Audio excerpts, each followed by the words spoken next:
Hello, beautiful souls. My name is Jessie, and welcome to my Tiny Talks podcast, the show where we'll dive into self-love, inner child healing, and discovering your soul's purpose. I look forward to chatting with you every single Sunday and helping you grow exponentially in all areas of your life. Without further ado, here's today's Tiny Talk. Hello, you guys, and welcome back to another episode of Tiny Talks. Today we are on episode 31 and I'm super excited to be chatting with you all today. It is super sunny here, but I was just feeling really pulled to come on here and chat with you all. If you didn't listen to last week's episode, it was all about grounding techniques and why a mind-body connection is so important. So if you haven't heard that episode, I definitely encourage you to go check it out. It was definitely one of my favorite episodes thus far to record, so I definitely encourage you to give it a listen if you're feeling pulled to do so.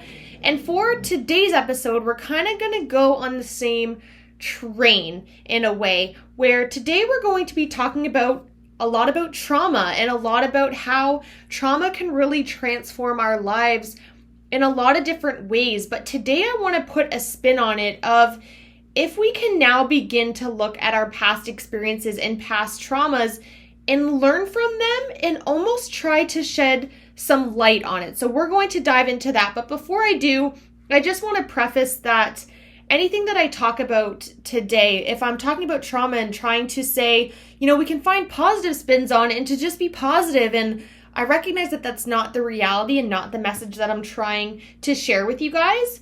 The message that I'm trying to share with you all is how negative experiences can sometimes shape us into who we are and can bring in good into our life. And that is exactly what this podcast is about.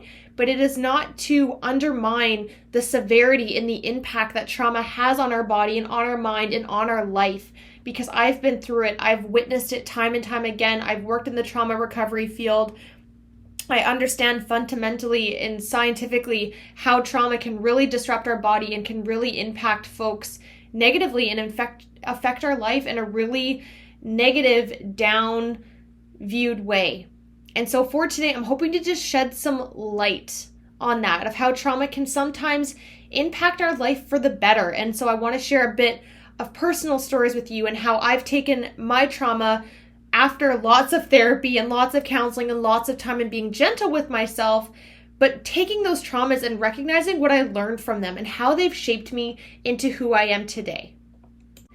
And so I want to just start off this podcast by saying that we all have trauma. We all have had something happen in our life that has impacted us. It doesn't matter who you are. And so basically, we like to refer to traumas in kind of two different ways. So we have what's considered like a big T, a big trauma, and a little t, so a smaller trauma. Now, recognizing that both are equally as significant depending on how they affect the person. So the definition of trauma is basically anything that overwhelms one's ability to cope. So any life experience that has happened that has just been too much for your body and your mind to cope with. And so a big T is often considered something absolutely horrendous because it is. So that could be an example of going to war is often something that is used, getting in a car accident, sexual assault, domestic violence, witnessing somebody die, anything like that you could imagine to be a horrific. There are so many examples of this, but hopefully you're picking up what I'm putting down of what a big trauma would be considered.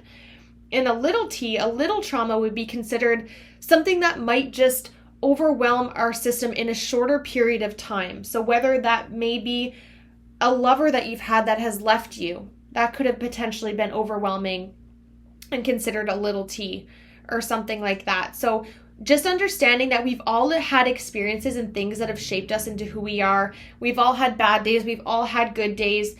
And for this podcast, I just want us all to remember that we've all gone through something. So finding that little bit of self-compassion for ourselves of everything that we've gone through and the direction in which we want to head. So I was doing some digging for this podcast and I was doing some Googling and doing some research and just trying to pull some statistics.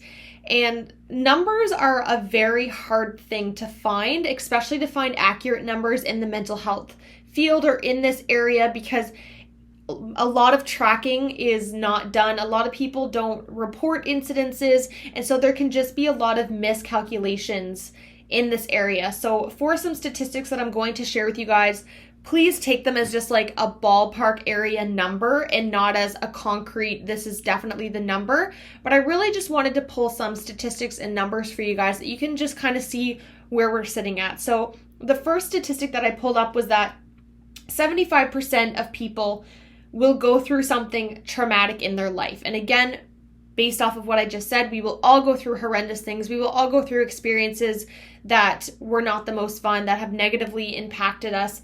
But around statistically 75% of people will experience something traumatic.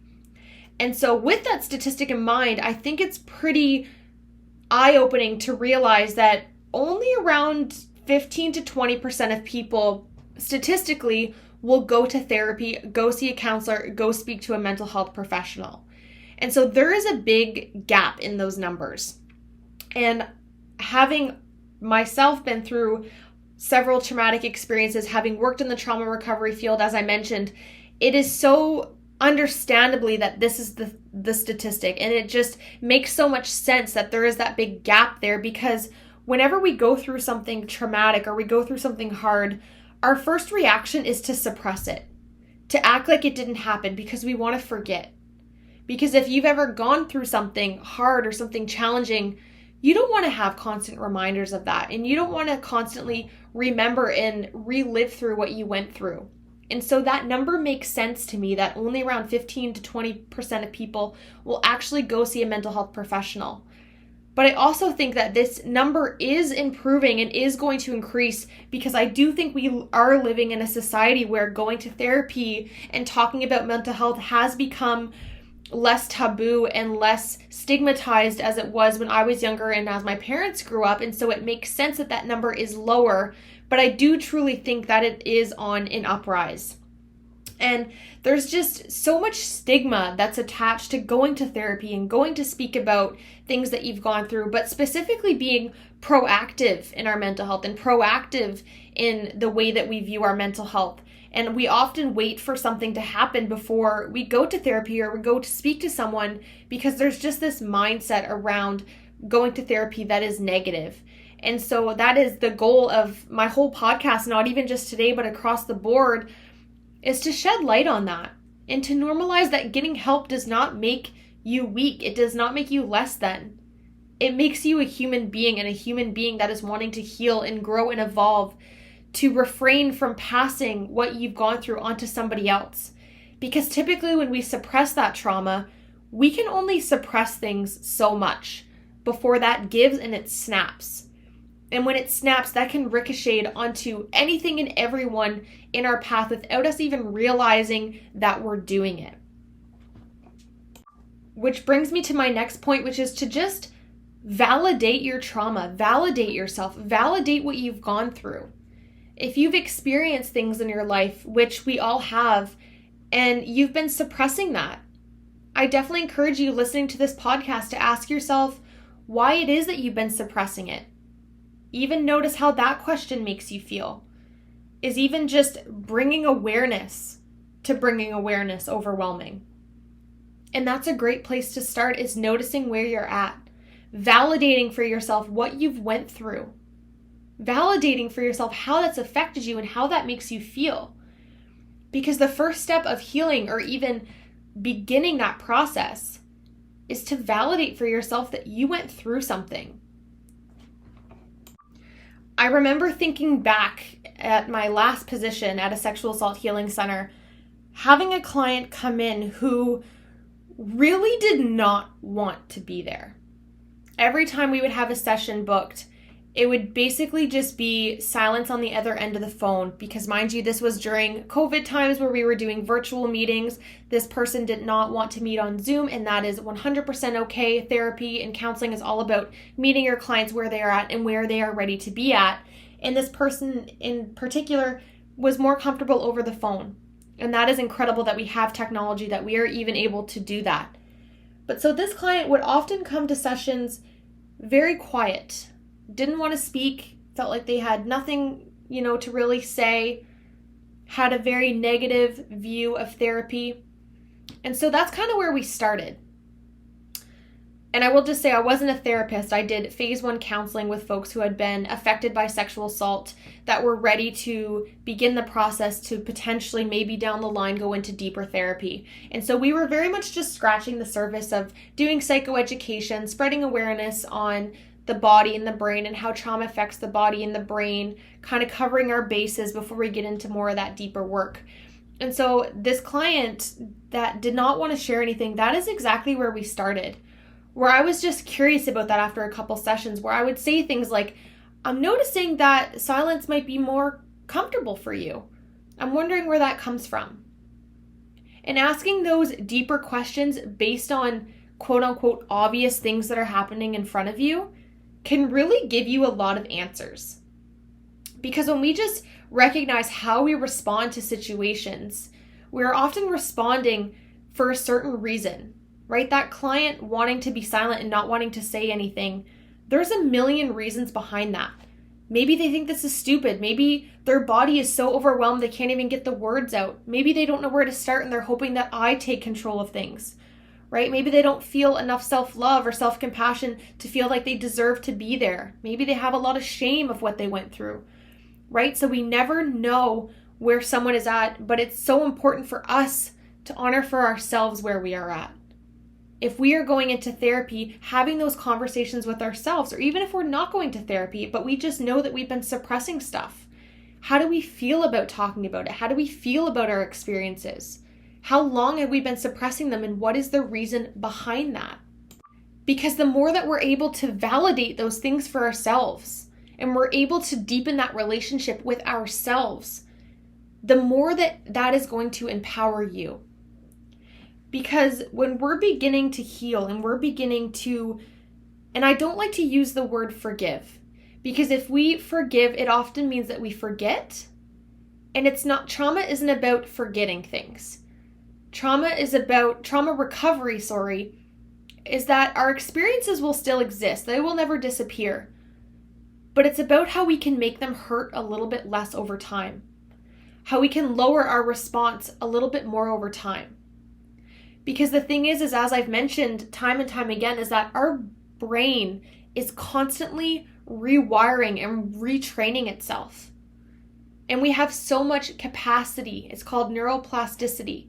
And it's basically our brain's capability to be able to rewire itself, which is pretty incredible. The same as our body, our skin, if we cut ourselves, our body knows how to go and put platelets and bring blood flow there and to heal it. Our mind is the same thing. And so the more that we can honor for ourselves at how cool and adaptive our brains are, the more that we're able to kind of take that first step in wanting to heal. And so again, healing is only going to empower you. And so with that in mind, I largely wanted to chat about how we can begin to change the narrative or change the lens of how we view our trauma. And again, this would kind of be after that piece that I just shared with you all of maybe going and getting deeper therapy, going and getting deeper work done, talking about it, decoding maybe some of those things that you've suppressed for a long time, getting to know your relationship with yourself.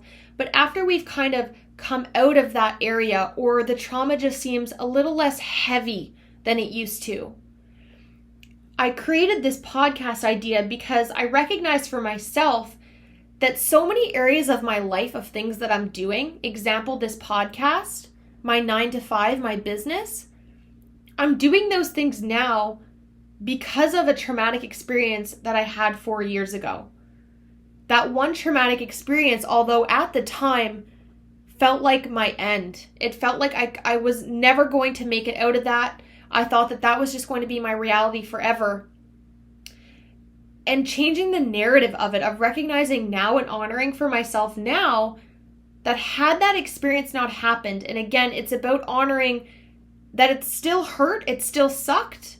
I still would not wish that upon anyone, but that had I not gone through that experience, I would not be chatting with you all today. And I know that to be true. I know it because I feel it in my heart and I feel it in my gut. So what are those areas of your life now that you feel that you are doing well or excelling in, or you found a love for something or a joy for something, or maybe you met a person, maybe you met a friend, maybe you met an experience, whatever it is, through something that was once dark. In the dark, there is lightness. And I also kept doing some digging on more statistics. And they found, I pulled this number from time.com. And basically they had expressed that they interviewed 600 people. And more than half of the 600 people, so more than 300 people, expressed that after a traumatic experience, there was positive change. Because as I mentioned in the definition of trauma overwhelms one's ability to cope. It overwhelms us. It causes a shift. And so trauma naturally just changes us because we have to adapt to whatever it is that's happened. But sometimes it can change us in a way that we don't realize is going to potentially positively affect us down the road. Because trauma allows us to look at the world differently. It allows us to see things differently, experiences differently, people differently, depending on, again, what it is that we went through. But I encourage you to ask yourself, look around. Look at all inspirational speakers, most podcast hosts, singers within their music, right? Artists, authors, all these incredibly talented people. Oftentimes, when you get to know their story, there is often a traumatic experience or something that has affected them into who they are. And so that is exactly my message for you all today is, when is the last time that you've reflected for yourself on maybe how you grew from your trauma or grew from your experiences? And not even a trauma, even just any experience that you've gone through that has upset you, that has frustrated you, that has caused you to look at the world differently.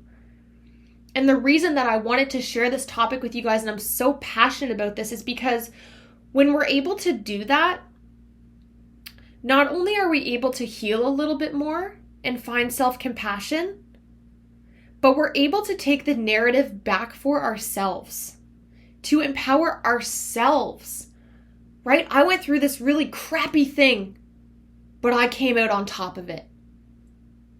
And as much as I hate the word, or strongly dislike the word resilient, because I think that it's one of those words that's loosely tossed around without realizing the negative effect that that word can have.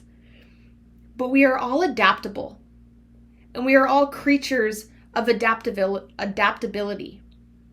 And I just think that it's so powerful when I hear these stories of folks who have gone through just the craziest experiences of things that we can't even fathom, and you see them in front of you, and all you see is this amazing, inspiring, beautiful, creative person, right? I experience that a lot when I go listen to inspirational speakers or I listen to podcasts, and I just hear these people share experiences that they've gone through, but how they've chosen over time and through healing to come out on top.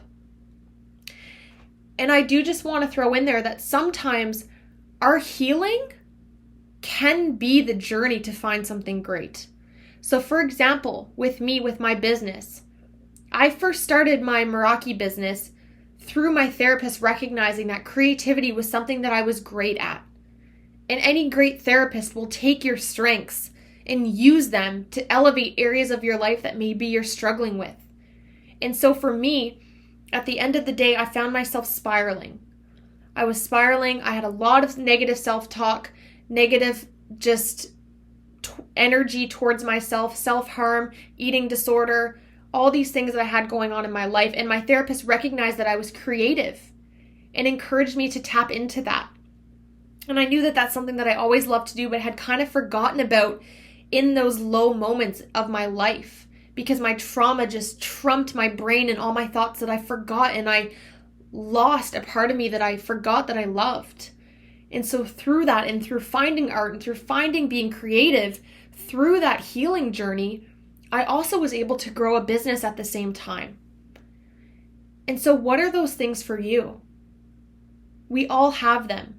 We are all able to find those things if we dig and if we look for them.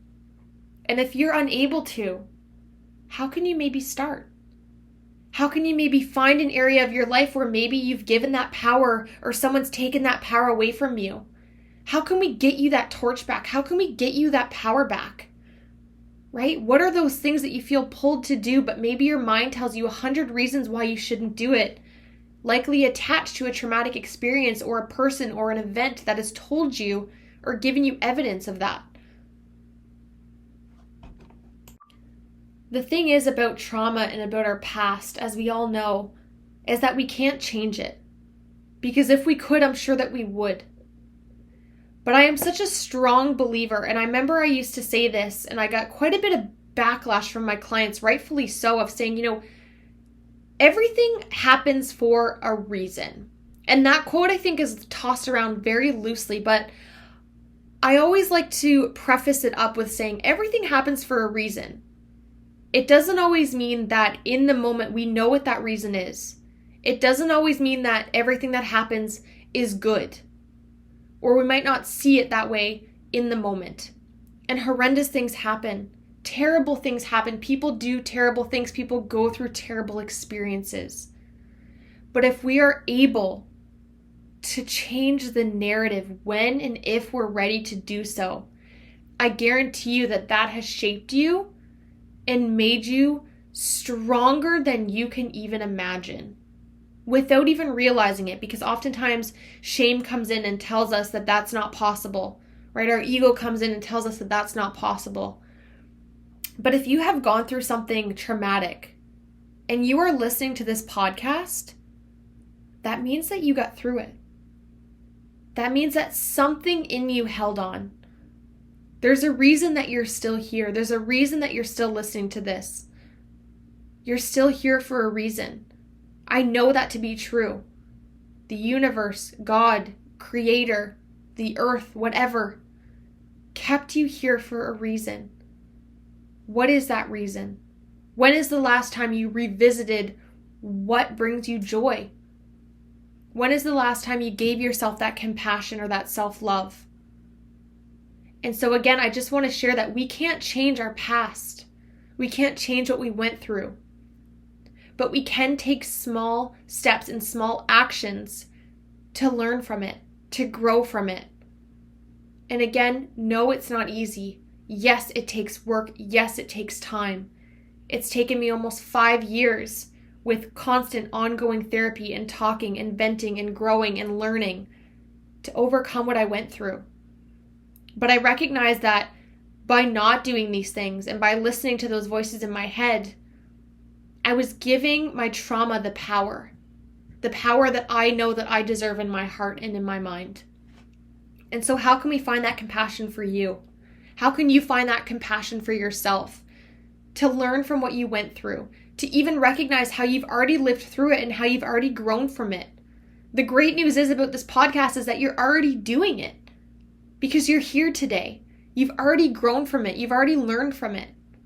And again, I don't know what that it is for you. I don't know what that trauma or that hard experience is for you. But I do know that it in some way, shape, or form has transformed you into who you are today because you're likely thinking of what that thing is for you. So validate for yourself what you went through. Empower yourself that you made it through it and you're still here. And open your mind at how you can potentially begin to look at your trauma through a different lens. To give yourself that power back, to give yourself that torch and to grow from it. Because you have endless potential and capability in you to do anything you set your mind to. And again, I recognize 110% that sometimes it can feel so overwhelming and not safe to do so. And so I encourage you to get the right support and care if you are feeling at that state. It is okay, and the best approach with all of this is to honor where you are at right now. Don't try to jump ahead and say, oh, my trauma doesn't matter. It's just positive. Like, it's okay. I'm going to adapt. I'm going to be resilient. Everything happens for a reason. No, that's not what I'm saying. What I'm saying is, when is the last time you've reflected back to recognize how far you've already come and how you've likely already potentially put a positive twist on your trauma without even recognizing it. I want to thank you guys so much for tuning into this week's episode of Tiny Talks. This was a subject that just popped up in me one day, and I began to brainstorm and do some research and do some digging, and I just really wanted to shed light on that. Because I think oftentimes we want to hold on to that frustration. Our ego likes to tell us to hold on to it because we like to be angry and we like to hold resistance, right? Because we feel like we have power when we do that. But give that power to yourself. Use that power, use that energy, use that frustration to help yourself grow, to help yourself heal. One step at a time, honoring your body, honoring how that makes you feel. And again, seeking professional support and help if you are feeling unsafe to do so, or whatever that may look like. And just thank yourself for even beginning, even wanting to try. That is huge. Again, thank you guys so much. I look forward to chatting with you all next week. Bye, you guys. Thank you all so much for tuning into this week's episode of Tiny Talks. I absolutely love connecting with you all, so make sure you're following me on Instagram. I am at JessieBrown13. If you enjoyed today's episode, please feel free to leave a review or share with someone you think would enjoy. I look forward to chatting with you all next week. And remember, get out of your head and into your heart.